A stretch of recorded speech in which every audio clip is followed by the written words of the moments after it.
Di setiap zaman, kebenaran selalu memiliki jalannya sendiri untuk terbukti. Bukan sekadar kata-kata, tapi dengan tanda yang nyata dari langit. Dari api yang tak membakar, tongkat yang tak bergerak, hingga angin, air, dan rantai yang menjadi saksi. Semua itu adalah cara Allah menyingkap siapa yang benar dan siapa yang dusta.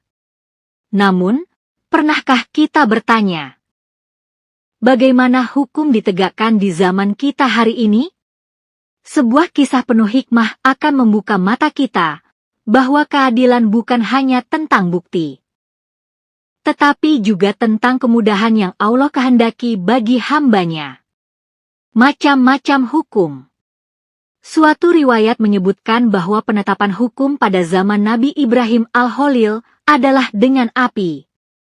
Orang yang benar, yaitu apabila tangannya dimasukkan ke api, tetapi tidak terbakar. Sedangkan orang yang salah adalah jika tangannya dimasukkan ke api maka terbakar. Pada zaman Nabi Musa, hukum ditetapkan dengan tongkat. Artinya, tongkat akan diam dan tidak bergerak bagi orang yang benar. Sedangkan terhadap orang yang salah, tongkat bergerak-gerak dan tidak tenang. Hukum pada masa Nabi Sulaiman ditetapkan dengan menggunakan angin. Bagi orang yang benar, angin mengalir dengan tenang. Akan tetapi, bagi orang yang salah, angin bertiup kencang, menerbangkan, dan menjatuhkannya ke tanah. Hukum pada masa Dzulqarnain ditegakkan dengan menggunakan air. Bagi orang yang benar, air menjadi keras saat ia duduk di atasnya. Dan, bagi orang yang salah, air akan mencair pada waktu ia duduk di atasnya. Pada masa Nabi Daud, hukum ditegakkan dengan menggunakan rantai yang digantungkan. Apabila seseorang benar, maka ia dapat meraihnya. Namun, apabila ia salah, maka ia tidak mampu menjangkau rantai tersebut. Sedangkan hukum pada masa Nabi Muhammad ditegakkan berdasarkan sumpah atau dengan saksi. Hal ini berdasarkan firman Allah Subhanahu wa Ta'ala. Allah menghendaki kemudahan bagimu dan tidak menghendaki kesukaran bagimu. Quran Surat Al-Baqarah 2:185. Dalam sebuah hadits, diriwayatkan oleh Tirmidzi, menyatakan, sesungguhnya, Al-Yusru adalah nama surga.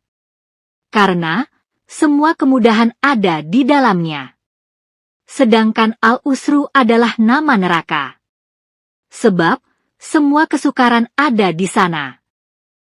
Meskipun demikian, ada pendapat lain yang tidak searah dengan hadits tersebut. Dari kisah ini, kita belajar bahwa setiap zaman memiliki cara tersendiri dalam menegakkan kebenaran. Namun satu hal yang tidak pernah berubah. Allah selalu menghendaki kemudahan, bukan kesulitan. Hari ini, kebenaran tidak lagi diuji dengan api, angin, atau air, melainkan dengan kejujuran, kesaksian, dan hati yang bersih. Maka, jagalah lisan kita, luruskan niat kita, karena di hadapan Allah tidak ada yang tersembunyi.